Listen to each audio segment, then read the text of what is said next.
Marileide, que seres organizam a roda de Sansara? A roda de Sansara não foi organizada, não. Até hoje é uma esculhambação total. Por que esculhambação total? Porque não tem ninguém no comando disso. Foi um câncer que surgiu e ainda acontece como câncer. Nós estamos dentro da roda de Sansara, a gente pensa que isso aqui está organizado, está blá blá. Não, é meio confusa a situação. É porque nós humanos, nós colocamos beleza em muita coisa. Nós valorizamos a beleza das coisas, ainda que essas coisas sejam complicadas. A mais bela construção da natureza, às vezes, traz espinhos, como as flores, traz algum tipo de veneno na sua composição química, apesar da beleza, se você comer, você morre. Ah, uma estrela é bela de longe, se você se aproximar, a estrela lhe derrete. Ah, o fogo é bonito, de longe, o fogo lhe queima. Ou seja, tudo que é beleza aqui dentro, somos nós humanos que assim classificamos de acordo com a nossa razão filosófica. Mas não é que isso foi organizado. Thomas Hobbes, um filósofo do século XVII, ele percebeu o óbvio, que a natureza não sabia o que era certo e o que era errado. Ou seja, ninguém organizou a natureza no sentido dela ser certa ou errada. A natureza foi surgindo e espécies de predadores surgiam, espécies de presa também, e o predador mata e come a presa. Quem é que organizou isso? Ninguém. Isso é a atividade mental do código do Criador caído, se transformando em todo tipo de ser, e o mais forte ferra o mais fraco, porque essa é a doença comum a todas as micropartes desse Criador que querem sobreviver a qualquer custo. Ah, mas quem organizou isso? Ninguém, torna a dizer, não foi Deus que criou predador e presa. Isso é consequência da maneira como esse cancro ou esse câncer existencial, essa excrescência existencial na qual nós existimos e assumimos as partes vivas disso, e nós, seres humanos, somos um corpo vivo formado por todo tipo de bichinho que habita esse corpo. Bactérias, fungos, protozoários, vírus de toda a ordem. Isso é a obra de Javé, ou melhor dizendo, é a obra do Prabrajana caído que se reconstruiu como Javé. Ninguém organizou isso desse jeito. As coisas foram se organizando. Até o ser humano tornou-se racional no acidente, não é porque ninguém organizou aquilo. Eva tomou umas e outras e, uau! O efeito psicoativo de certas beberagens, devido às moléculas complexas das raízes que compõem essa beberagem, faz isso. Ou das folhas, ou de alguma coisa daquele vegetal. Ninguém organizou isso. Então, minha querida irmã, ninguém organiza a roda de Sansara. Ninguém nunca conseguiu. E ninguém nunca vai conseguir. Ela vai se acabar e isso que não vai estar organizado. O que se pretende organizar é a maneira ou as maneiras como quem está aqui dentro pode e deve sair antes do fim dessa roda de Sansara. Isso aí que se pretende organizar. O biocosmos emergente, ou seja, uma mente universal que está surgindo a partir da pulsação do entrelaçamento quântico dos elétrons e das suas memórias. Isso é um assunto extremamente complexo, mas isso é, em tese, um futuro que poderemos vir a lidar com ele na condição humana, e aí nós veremos a primeira organização razoável, não do Sansara, mas de uma mente coletiva atuando no Sansara. O Sansara não se organiza, é uma excrescência. É um oceano de podridão que um dia deve implodir a si mesmo e deixar de existir, e aquela bolha que eu falei do início de sabão se desfaz, acabou o Sansara. Acabou algo que jamais deveria ter existido.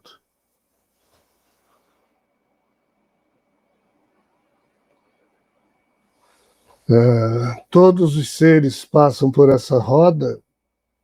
Olha, quem vive, assim, os extraterrestres, os extrafísicos, exatamente todo mundo que a gente chama de extraterrestre e extrafísico, minha irmã, são exatamente os seres que vivem dentro dessa blindagem, dentro do Sansara. Tudo que nós chamamos de extraterrestre e extrafísicos estão aqui dentro. Os espíritos desencarnados, desimantados estão aqui dentro? Não, estão lá fora. Mas o lá fora, dependendo de onde for, ainda é aqui dentro. Porque ou é a erraticidade, que são níveis espirituais dentro da blindagem, vamos assim falar, só os lá fora, efetivamente, que estão para além da blindagem, que podem estar tomando sorvetinho no paraíso. Mas extraterrestre e extrafísico, nos termos em que a gente conceitua, todo mundo está dentro do Sansara, está todo mundo ferrado.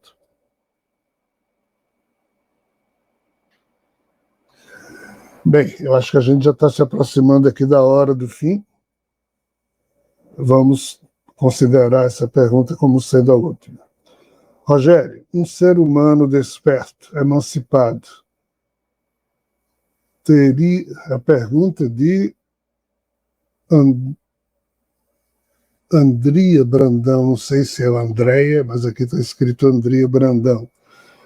Rogério, um ser humano desperto, emancipado, teria condições de ajudar os seus amados mergulhados no caos, sem ter que passar pela experiência da encarnação, ou seja, do plano astral? Não. Infelizmente, não. Esse é o grande problema que hoje em dia alguns seres que habitam o aspecto interno do Sansara, mas cujos espíritos podem ainda atuar de alguma maneira lá na sorveteria do paraíso, lá quando chegam, reclamam exatamente porque, na ótica dos seres de lá, eles pretendiam sempre tentar ajudar desse jeito, mas isso não resolve. Não tem resolvido. Infelizmente, os nossos espíritos não têm a menor utilidade nessa história quando eles estão desimantados ou desencarnados. Significa dizer quando eles não têm um corpozinho estruturado dentro do Sansara e lá de fora eles estão vinculados a isso para ajudar. Quando eles estão desencarnados ou desimantados, sem não tem o que fazer. Só pela experiência da encarnação, o que já não é muita coisa. Por quê? Porque, como eu disse no início, quem mergulha, quem põe o pé nesse rio aqui, as piranhas pegam. Aí o sangue corre, aí você já entra no rio, nem que não queira, infecção. Não é fácil. Espíritos formidáveis. Existe um amigo espiritual. Uma vez um espírito me perguntou quem era o espírito mais legal que eu conhecia, que eu achava mais evoluído. Né? E eu disse, olha, dos que eu tenho o privilégio de conviver, muita gente maravilhosa, mas Francisco de Paula seria o mais dos que eu conheço. Francisco de Paula, eu digo, é Francisco de Paula. Por quê? Eu não tenho a menor ideia, mas é o que eu mais. Aí, esse Francisco de Paula, esse amigo espiritual depois disse, realmente ele é formidável, mas ele já é doçura em pessoa. Se ele nascer na Terra, vai se ferrar, porque não vai... É aquela história que Jesus dizia, eu estou enviando vocês, falando com os apóstolos, para o mundo onde vocês precisam ser espertos e prudentes como as serpentes, mas tem a doçura das pombas, ou coisa que o valha. Reencarnar é você ter essa doçura aí da pomba, dos espíritos maravilhosos, mas você precisa ter a malícia da turma que age no caos, né? Porque senão você não faz nada, senão você não sobrevive, você é logo atropelado, roubado, estuprado, é muito complicado. Então, o fato de encarnar por si mesmo, em si mesmo, melhor dizendo, não resolve nada, é só tentativa, tentativa, tentativa. E mais ainda, ninguém ajuda ninguém. Nenhum de nós pode ajudar quem quer que seja. Nós podemos ser úteis uns aos outros. Mas ninguém pode fazer pelo outro o que o outro precisa fazer. Ah, eu estou desesperado, estou precisando de dinheiro. Ok, você chega, empresta, dá dinheiro para alguém. Aí essa pessoa pega esse dinheiro, ao invés de resolver o problema, cria outro, que vai comprar não sei o quê. Estou só usando aqui um exemplo meio ridículo, mas assim, você ajudou, deu dinheiro. Ajudou, vírgula, você foi útil. Mas a ajuda só vem se a pessoa que recebeu souber fazer bom uso daquilo. Então, a pior lorota que se criou nessa história religiosa é a de que Jesus é um salvador. E quem criou isso foi Paulo, com toda a boa intenção do mundo. Jesus, o Cristo, o super-herói que irá salvar a humanidade. Jesus não salva ninguém. Só que tem perto de 2 bilhões de pessoas na Terra que têm absoluta certeza que ele salva.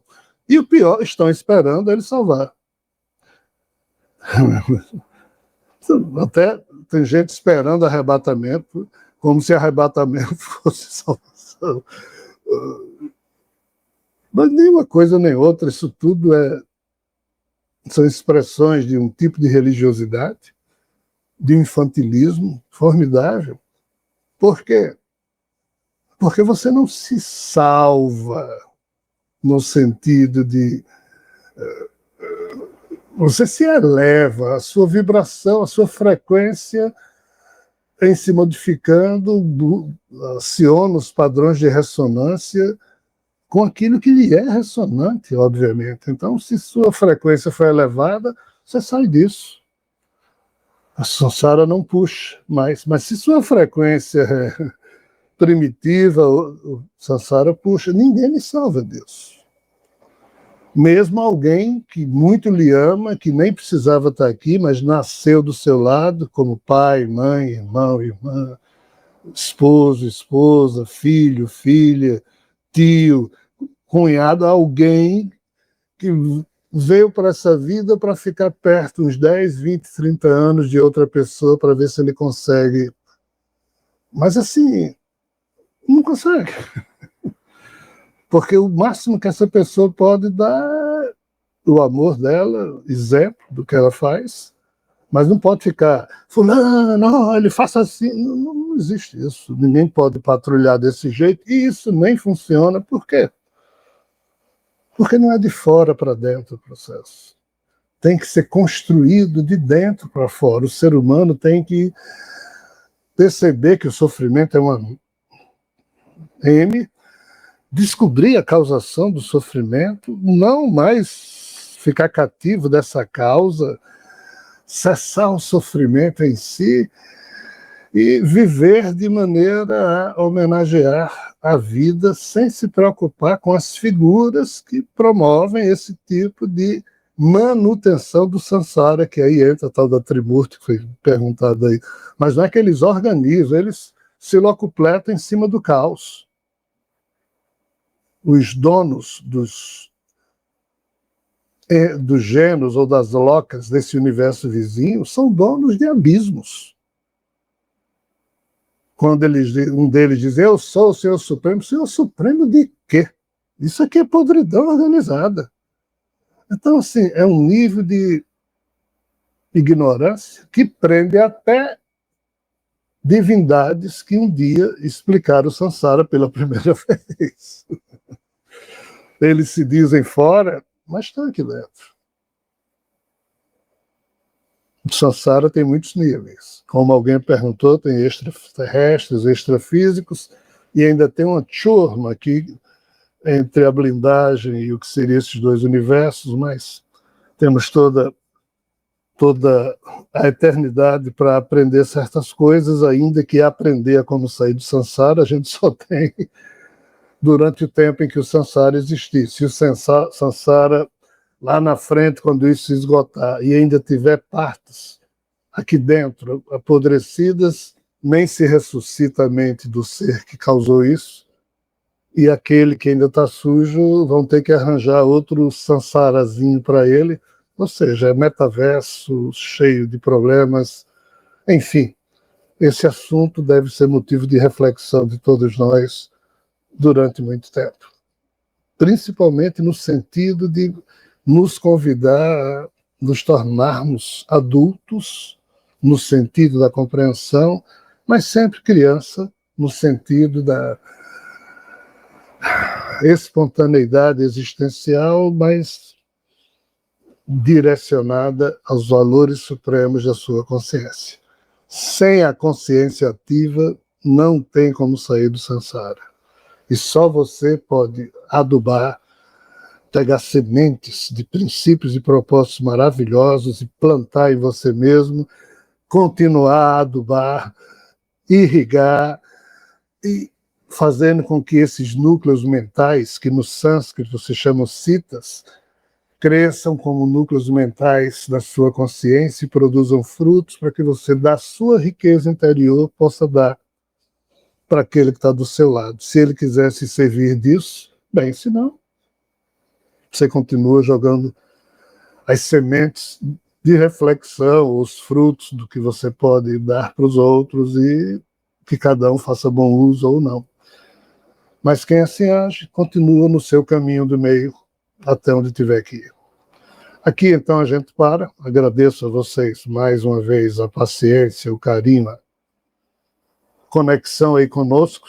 Desculpem qualquer expressão mais forte ou se eu ferir a suscetibilidade de alguém, mas é essa a nossa tentativa aí, de refletirmos juntos sobre os painéis mais importantes de uma vida maior, e nela inserida a vida terrena, com esse retrato de carinho do você está no samsara. Boa sorte. Divirta-se. Até breve.